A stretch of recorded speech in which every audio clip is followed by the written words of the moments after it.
Put a black dot on one of the ends of the newspaper strip. Attach the other end of the newspaper strip to the pen.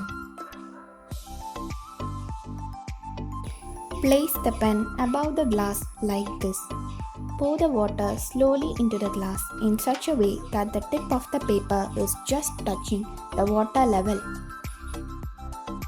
Look, the color from the black dot is rising up along with the water through the small pores on the newspaper strip.